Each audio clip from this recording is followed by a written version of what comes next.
नहमदुहु व नुसल्ली अला हबीबिहिल करीम अम्मा बाद फ़अऊज़ु बिल्लाहि मिनश्शैतानिर रजीम बिस्मिल्लाहिर रहमानिर रहीम वमा अरसलनाका इल्ला रहमतल लिल आलमीन सदक़ल्लाहुल अज़ीम व सदक़ा रसूलुहुन नबियुल आमिनुल व मतीनुल करीम व नहनु अला ज़ालिका लमिनश शाहिदीन व शाकिरीन वल्हम्दुलिल्लाहि रब्बिल आलमीन। समस्त प्रशंसा আল্লাহ তাবারক ওয়া তাআলার জন্য, যিনি আমাদেরকে আখিরি নবী মুহাম্মদ সাল্লাল্লাহু তাআলা আলাইহি ওয়াসাল্লামের উম্মত করে পাঠাইছেন। আল্লাহ রাব্বুল আলামিনের লাখ লাখ শুকর কে আমাদেরকে আল্লাহ রাব্বুল আলামিন আকল ও ফাহম দিয়েছেন, আমাদেরকে ব্রেন দিয়েছেন এবং নবী পাক সাল্লাল্লাহু তাআলা আলাইহি ওয়াসাল্লাম আমাদেরকে দান করেছেন। তিনার পরে পরে আমিনার লাল আব্দুল্লাহর লখতেজিগার জনাবি মুহাম্মদ রাসূলুল্লাহ সাল্লাল্লাহু তাআলা আলাইহি ওয়াসাল্লামকে পৃথিবীর মধ্যে রহমত করে প্রেরণ করেছেন। আমরা যদি কোরআনকে পড়ি, সে কোরআনের মধ্যে নবী পাক সাল্লাল্লাহু তাআলা আলাইহি ওয়াসাল্লামের বহু ফজিলত আল্লাহ রাব্বুল আলামিন কোরআন পাকের মধ্যে বলেছেন। কোন জায়গার মধ্যে ইয়া আইয়ুহাল মুদাসসির বলেছেন, কোন জায়গার মধ্যে ইয়া আইয়ুহাল মুজাম্মিল বলেছেন, কোন জায়গার মধ্যে ইয়াসিন ও তাহা বলেছেন। নবী পাক সাল্লাল্লাহু তাআলা আলাইহি ওয়াসাল্লামকে এগুলি নাম ধরে আল্লাহ রাব্বুল আলামিন মুখাতিব তো করেছেন, কিন্তু নবী পাক সাল্লাল্লাহু তাআলা আলাইহি ওয়াসাল্লামের অন্য আয়াতে যদি আমরা দেখি, নবী মুস্তাফার বহু ফজিলত আছেন। সেভাবে আল্লাহ রাব্বুল আলামিন মানবকে যে সৃষ্টি করেছেন, এই মানবের বহু কথা আল্লাহ রাব্বুল আলামিন কোরআন পাকের মধ্যে বলেছেন। কোন জায়গার মধ্যে বলেছেন, আমি মানুষকে শক্ত মাটি থেকে তৈরি করেছি। কোন জায়গায় বলেছেন, আমি চিপচিপা মাটি থেকে আমি তৈরি করেছি। আল্লাহ রাব্বুল আলামিন বলেন, আমি যে তোমাকে চোখ দিয়েছি এটাও হচ্ছে আমার নিয়ামত, আমি যে তোমাকে হাত দিয়েছি এটাও হচ্ছে আমার তোমাদের জন্য নিয়ামত, পা দিয়েছি এটাও হচ্ছে নিয়ামত। আল্লাহ রাব্বুল আলামিন এত আমাদেরকে নিয়ামত দিয়েছেন, যে নিয়ামতগুলি আমরা যদি গিনতে শুরু করি তাহলে আমরা আল্লাহ রাব্বুল আলামিনের সেই নিয়ামতের নামগুলি গিনে শেষ করতে পারবো না। আমরা অনেকেই কিছু নিয়ামতের জিকির করতে পারবো, কথা বলতে পারবো, কিন্তু অনেকেই আল্লাহ রাব্বুল আলামিনের নিয়ামত এমন আছেন যেগুলির আমরা ব্যাখ্যা দিতে পারবো না, সেগুলির নামও আমরা জানি না। এখন আল্লাহ রাব্বুল আলামিন এতগুলি যে আমাদেরকে নিয়ামত দিয়েছেন, তো সব থেকে বড় নিয়ামত কি? সব থেকে বড় নিয়ামত কি? এর চর্চা ইনশাআল্লাহ হবে। আল্লাহ রাব্বুল আলামিন কোরআন পাকের মধ্যে নবী পাক সাল্লাল্লাহু তাআলা আলাইহি ওয়াসাল্লামকে এক জায়গার মধ্যে নিয়ামত বলছেন।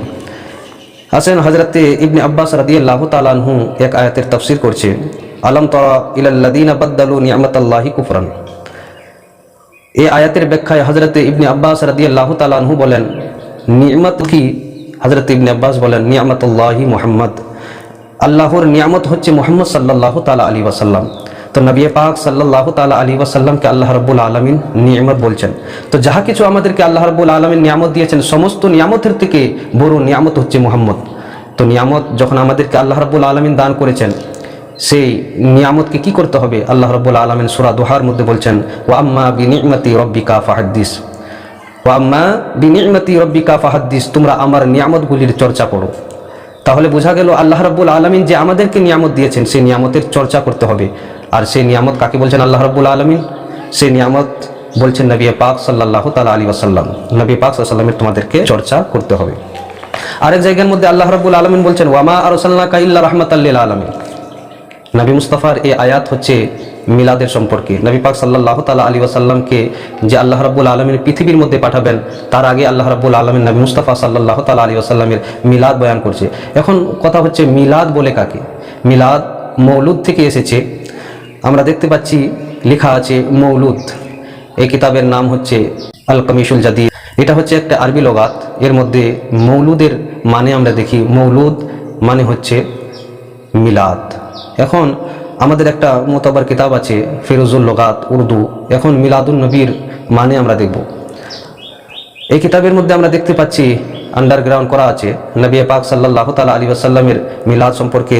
দেখি আমরা এই ফিরোজুল লগাতে কি বলে, মিলাদুন নবী সাল্লাল্লাহু আলাইহি ওয়াসাল্লাম यानी নবী পাক সাল্লাল্লাহু তাআলা আলাইহি ওয়াসাল্লাম কি পয়দাইশ। মানে নবী পাক সাল্লাল্লাহু তাআলা আলাইহি ওয়াসাল্লামের জন্মের ব্যাপারে কিছু মাহফিলের মধ্যে আলোচনা করা, এটাই হচ্ছে মিলাদ। বা 10 জনকে নিয়ে এক জায়গায় নবী মুস্তাফার ব্যাপারে আলোচনা করা, এটাই হচ্ছে মিলাদ। নবী পাক সাল্লাল্লাহু তাআলা আলাইহি ওয়াসাল্লামের এই আয়াতের মধ্যে বলছেন, ওয়া মা আরসালনাকা ইল্লা রাহমাতাল লিল আলামিন। হে হাবিব, তোমাকে আমি পৃথিবীর মধ্যে রহমত করে প্রেরণ করলাম, রহমত করে প্রেরণ করলাম পৃথিবীর মধ্যে। তো নবী পাক সাল্লাল্লাহু তাআলা আলাইহি ওয়াসাল্লামকে রহমত আল্লাহ রাব্বুল আলামিন বলছেন। আরেক আয়াতের মধ্যে দেখি রহমত আল্লাহ রাব্বুল আলামিন যেহেতু আমাদেরকে দিয়েছেন, তাহলে ওই রহমতকে কি করতে হবে? আল্লাহ রাব্বুল আলামিন বলেন পারা নম্বর 11 সূরা ইউনূসের মধ্যে আল্লাহ রাব্বুল আলামিন বলছেন, আয়াত নম্বর হচ্ছে 58, কুল বিফাদলিল্লাহি ওয়া বিরহমাতি বিযালিকা ফালইফরাহু।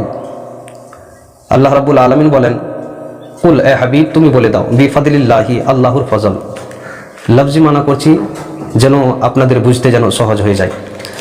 কুল হাবিব তুমি বলে দাও, বিফাদলিল্লাহি, আল্লাহ রাব্বুল আলামিনের ফজল, ওয়া বিরহমাতি, এবং তার রহমত, ফাবিযালিকা ফালইফরাহু, তো তোমরা ওনার উপরে, ওই রহমতের উপরে তোমরা খুশি মানাও।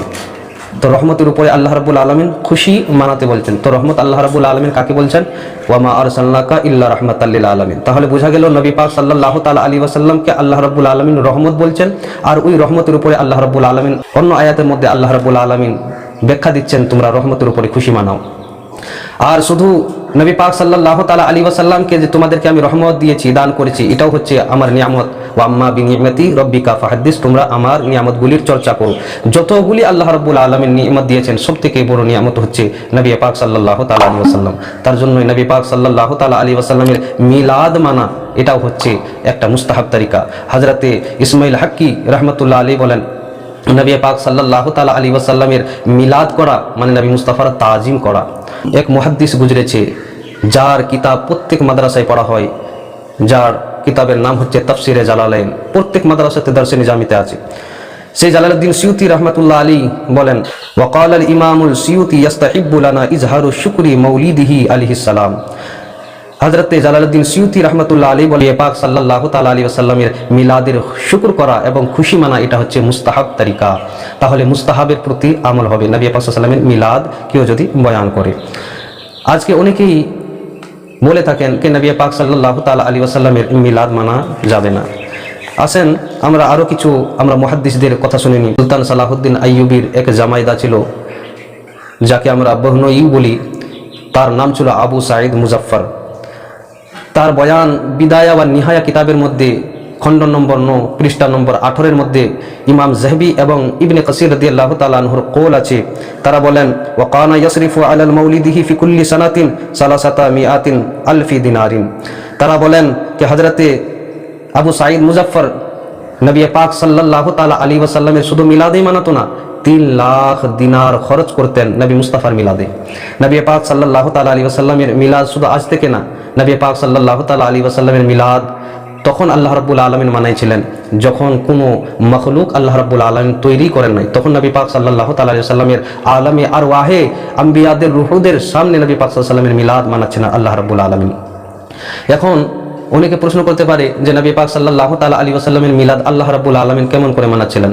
আসেন একটি আমরা আয়াতে কারিমা তেলাওয়াত করছি। আল্লাহ রাব্বুল আলামিন সেই কোরআন পাকের মধ্যে সূরা বাকারার মধ্যে বলছেন, ওয়া ইয আখাযাল্লাহু মিসাকান নাবিয়্যিনা লাম্মা আতাইতাকুম মিনাল কিতাবি ওয়াল হিকমাতি সুম্মা জাআকুম রাসূলুন মুসাদ্দিকুল লিমা মাআকুম।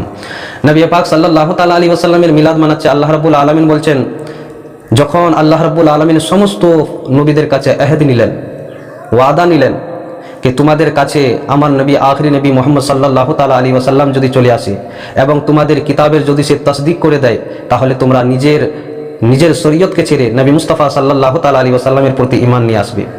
নবী পাক সাল্লাল্লাহু তাআলা আলাইহি ওয়াসাল্লামের দ্বীনের প্রতি তোমরা দাখিল হয়ে যাবে। তাহলে নবী পাক সাল্লাল্লাহু তাআলা আলাইহি ওয়াসাল্লামকে পাঠাবে আল্লাহ রাব্বুল আলামিন কি বলছেন যে নবী মুস্তাফাকে যখন আমি পাঠাবো, তো নবী মুস্তাফার জন্মদিন বয়ান করাই হচ্ছে মিলাদ। তা আল্লাহ রাব্বুল আলামিন আলামে আরওয়াহের মধ্যে নবী পাক সাল্লাল্লাহু তাআলা আলাইহি ওয়াসাল্লামের মিলাদ মানাচ্ছে। বিদায়া ওয়া নিহায়া কিতাবের মধ্যে আরো লিখছেন ইবনে কাসির জিলদ নম্বর 2 সাফা 264 মধ্যে সে বর্ণনা করছেন, হযরত উসমান বিন আবুল আসের মা ফাতিমা বিনতে আব্দুল্লাহ সাকফিয়া রাদিয়াল্লাহু তাআলা আনহা বর্ণনা করেন, নবী পাক সাল্লাল্লাহু তাআলা আলাইহি ওয়াসাল্লাম যখন জন্মগ্রহণ করেন, হযরতে আমিনা রাদিয়াল্লাহু তাআলা আনহার কাছে আমি ছিলাম। আমি দেখলাম কাবা ঘরকে, কাবা ঘর নূরে মনোয়ার হয়ে গেছে, কাবা ঘর নবী মুস্তাফার দিকে ঝুঁকে গেছে। আমি আসমানের দিকে দেখলাম, আসমানের তারাগুলি এতটাই নিকটে চলে এসেছে, আমি বলতে বাধ্য হলাম ইন্নিলা নাজারতু ইলা নুজুমি তাদনু হাত্তা ইলা লাকুল, কে আসমানের তারাগুলি হয়তো আমার উপরে ঝরে পড়বে। তো নবী পাক সাল্লাল্লাহু তাআলা আলাইহি ওয়াসাল্লামের মিলাদ যখন বয়ান করছে হযরতে ফাতিমা বিনতে আব্দুল্লাহ সাফিয়া রাদিয়াল্লাহু তাআলা আনহা, নবী মুস্তাফার মিলাদ বয়ান করছে হযরতে আমিনা রাদিয়াল্লাহু তাআলা আনহা বলেন, আমি নবী পাক সাল্লাল্লাহু তাআলা আলাইহি ওয়াসাল্লামের জন্ম হবার সময়, মৌলুদ হবার সময়, তাওলীদ হবার সময় নবী পাক সাল্লাল্লাহু তাআলা আলাইহি ওয়াসাল্লাম যখন জন্মগ্রহণ করছিলেন, হযরতে জিবরিল আমিন আলাইহিস সালাম তিনটি ঝান্ডা সঙ্গে করে নিয়ে আসলেন। একটি ঝান্ডা মাগরিবে গাড়লেন, একটি মাশরিকে গাড়লেন, আর একটি ঝান্ডা কাবাতুল্লাহর ছাদের উপরে নসব করে দিলেন। উলামা ইকরাম এই কথার ব্যাখ্যা দিচ্ছে যে মাশরিকে একটি ঝান্ডা গাড়া হলো, মাগরিবে একটি ঝান্ডা গাড়া হলো, তার অর্থাৎ নবী পাক সাল্লাল্লাহু তাআলা আলাইহি ওয়াসাল্লামের হুকুমত মাশরিক থেকে নিয়ে মাগরিব পর্যন্ত হবে। আর কাবা ঘরের উপরে যে একটি ঝান্ডাকে নসব করা হলো, এটা হবে নবী মুস্তাফা সাল্লাল্লাহু তাআলা আলাইহি ওয়াসাল্লামের দারুল সুলতানাত। সেখান থেকে ইসলাম প্রচার হবে। আমার নবী পাক সাল্লাল্লাহু তাআলা আলাইহি ওয়াসাল্লামের মিলাদ হযরতে আমিনা রাদিয়াল্লাহু তাআলা আনহা বয়ান করছেন। শুধু মিলাদ আমাদের জামানায় নাই, নবী পাক সাল্লাল্লাহু তাআলা আলাইহি ওয়াসাল্লামের মিলাদ সব জামানায় হয়েছে। যতদিন ধরে পৃথিবী সৃষ্টি করেছে আল্লাহ রাব্বুল আলামিন, সেই দিন থেকে নবী মুস্তাফার মিলাদ হচ্ছে। হযরতে আদম আলাইহিস সালামের নবী মুস্তাফার মিলাদের বাশারাত দিচ্ছে, নবী মুস্তাফার পয়দাইশের খুশখবরি দিচ্ছে। হযরতে ইব্রাহিম আলাইহিস সালাম যখন কাবাতুল্লাহকে তৈরি করেছেন, তখন আল্লাহ রাব্বুল আলামিনের কাছে দোয়া করছে, পরওয়ারদিগার তোমরা আখিরি নবী মুহাম্মদ সাল্লাল্লাহু তাআলা আলাইহি ওয়াসাল্লামকে আমার খানদানে পাঠাও, আমার বংশধরে পাঠাও। আল্লাহ রাব্বুল আলামিন তার দোয়াকে কবুল করে সমস্ত নবীরা আমার আখিরি নবী মুহাম্মদ সাল্লাল্লাহু তাআলা আলাইহি ওয়াসাল্লামের মিলাদ বয়ান করেছেন। হযরতে ঈসা ইবনে মারইয়াম আলাইহিস সালাম বলছেন যে আমি যাওয়ার পরে আল্লাহ রাব্বুল আলামিন আখিরি নবী মুহাম্মদ সাল্লাল্লাহু তাআলা আলাইহি ওয়াসাল্লামকে পাঠাবেন, যার নাম হবে আহমদ। হযরত ঈসা ইবনে মারইয়াম নবী মুস্তাফার মিলাদ বয়ান করছেন। পাক সাল্লাল্লাহু তাআলা আলাইহি ওয়াসাল্লামের এই মিলাদের বয়ানগুলি যে আমাদের কাছে এসে পৌঁছাইছে, কিতাব থেকে আমরা পেয়েছি। কিতাবের লেখার আগে সাহাবারা তাবেঈনদেরকে বলেছেন, তাবেঈনরা তাবেঈনকে বলেছেন, তাবেঈনরা সালফে সালেহিনকে বলেছেন। তাহলে বোঝা গেছে ওই সালফে সালেহিনরা কিতাবের মধ্যে নবী পাক সাল্লাল্লাহু আলাইহি ওয়াসাল্লামের মিলাদকে বয়ান করেছেন। এইরকম করতে করতে নবী পাক সাল্লাল্লাহু তাআলা আলাইহি ওয়াসাল্লামের জন্মদিনের ব্যাপারে যাহা কিছু আমাদের কাছে এসে কিতাবের সকলে এসে আমাদের কাছে পৌঁছাইছেন। আর শুধু এক জামানায় নবী পাক সাল্লাল্লাহু আলাইহি ওয়াসাল্লামের মিলাদের ব্যাপারে লেখা হয়নি, প্রত্যেক জামানায় নবী পাক সাল্লাল্লাহু আলাইহি ওয়াসাল্লামের মিলাদের সম্পর্কে কিতাবগুলিকে লেখা হয়েছে। তাহলে বোঝা গেল নবী পাক সাল্লাল্লাহু আলাইহি ওয়াসাল্লামের মিলাদ শুধু আমরা মানাই নাই, নবী পাক সাল্লাল্লাহু আলাইহি ওয়াসাল্লামের মিলাদ সালফে সালেহিন তাবেঈন সবাই মানাইছে। হযরতে আবু বকর সিদ্দিক রাদিয়াল্লাহু তাআলা আনহু বলেন, যারা নবী পাক সাল্লাল্লাহু তাআলা আলাইহি ওয়াসাল্লামের মিলাদের মধ্যে শরীক হবে, তারা আমার সঙ্গে জান্নাতে থাকবে এবং আমার সঙ্গে জান্নাতে যাবে। এবং যে হযরতে উমর ফারুক রাদিয়াল্লাহু তাআলা আনহু বলেন, নবী পাক সাল্লাল্লাহু তাআলা আলাইহি ওয়াসাল্লামের মিলাদের যে তাজিম করবে, সে ইসলামকে জীবিত করলো। এই কথাগুলি আছে নিয়ামতুল কুবরার মধ্যে, সাফা 7 মধ্যে লেখা হয়েছে। এই কিতাবকে শাই করা হয়েছে তুর্কি থেকে। মিলাদ সম্পর্কে দেওবন্দি আলিমরা কি লিখেছেন আজকে আপনাদেরকে আমি বলবো। তাদের লজ্জা থাকা দরকার, যারা নবী পাক সাল্লাল্লাহু তাআলা আলাইহি ওয়াসাল্লামের মিলাদের ব্যাপারে এরকম ঘৃণাউনি কথাগুলি বলেছেন। আল্লাহ রাব্বুল আলামিন তাদের হাশর কাল মাহশরের মধ্যে এমন বদতর করবে, তারা সেই দিন বুঝতে পারবে যে নবী পাক সাল্লাল্লাহু তাআলা আলাইহি ওয়াসাল্লামের মিলাদ সম্পর্কে এত গুস্তাখি করা কতটা আমাদের উপরে ভারী ছিলেন। দেওবন্দি, ওয়াহাবি এবং তাবলিগি জামাতের পীর ও মুর্শিদ, যার নাম হচ্ছে রশিদ আহমদ গঙ্গোহি, আমি বলবো রশিদ গুঙ্গাহি ছিল সে বলছেন নবী পাক সাল্লাল্লাহু তাআলা আলাইহি ওয়াসাল্লামের हर हाल में नबी पाक सल्लल्लाहु अलैहि वसल्लम के मिलाद मजलिस मुनाकिद करना हर हाल में नाजायज व हराम है। সে কোন কিতাবের মধ্যে লিখেছেন? সে একটি কিতাব লিখেছে যার নাম হচ্ছে ফতওয়ায়ে রাশিদিয়া, জিলদ সাফা 83 মধ্যে সে লিখেছেন নবী পাক সাল্লাল্লাহু আলাইহি ওয়াসাল্লামের মিলাদ মানা হারাম ও নাজায়েজ। আর এক মশহুর দেওবন্দি আলিম যার নাম হচ্ছে খলিল আহমদ আম্বেঠি, তার কিতাবের নাম হচ্ছে বরহাইনুল কাতিয়া, সাফা 48 মধ্যে লিখছেন যে নবী পাক সাল্লাল্লাহু তাআলা আলাইহি ওয়াসাল্লামের মিলাদ মানা কৃষ্ণ এবং কানাহিয়ার জন্মদিন পালন করা। নাউযুবিল্লাহ। আল্লাহ রাব্বুল আলামিন তাদের উপরে যেন গজব নাজিল করেন। নবী পাক সাল্লাল্লাহু তাআলা আলাইহি ওয়াসাল্লামের মিলাদকে তারা কানাহিয়ার সঙ্গে কম্প্রোমাইজ করছেন। নবী পাক সাল্লাল্লাহু তাআলা আলাইহি ওয়াসাল্লামের উইলাদাতকে তারা কৃষ্ণর মতো বলছেন। তাদের উপরে আল্লাহ রাব্বুল আলামিন গজব হবে, আর কাল মাহশরের মধ্যে বুঝতে পারবে তারা হক পথে ছিল কে তারা ভুল পথে ছিল। আল্লাহু আকবার। আহলে হাদিসের এক মাওলানা যার নাম হচ্ছে হাফিজ মোহাম্মদ জুনাগরি, যার নাম হচ্ছে হাফিজ মোহাম্মদ জুনাগরি, আমি তো বলবো এর নাম জুনাগরি থাকা দরকার ছিল না, একে জানোয়ারগিরি এর নাম দেওয়া ছিল। তার নাম জানোয়ারগিরি দেওয়া হতো। সে বলেন নবী পাক সাল্লাল্লাহু তাআলা আলাইহি ওয়াসাল্লামের যে মিলাদের মধ্যে যাহা কিছু বয়ান করা হচ্ছে, এই সমস্ত জিনিসগুলি হচ্ছে মানে দাজ্জালের বানানো। দাজ্জাল এখন আসেই নাই, বলছেন দাজ্জাল বানাইছেন। তাহলে হযরতে আমিনা যে নবী মুস্তাফার মিলাদ বয়ান করছে, হযরতে ফাতেমা বিনতে আব্দুল্লাহ সাফিয়া রাদিয়াল্লাহু তাআলা আনহা যে নবী পাকের মিলাদ বয়ান করছে, তারা বলছেন এরা ছিল দাজ্জাল, এরা নবী মুস্তাফার মিলাদকে সঠিকভাবে বয়ান করে নাই।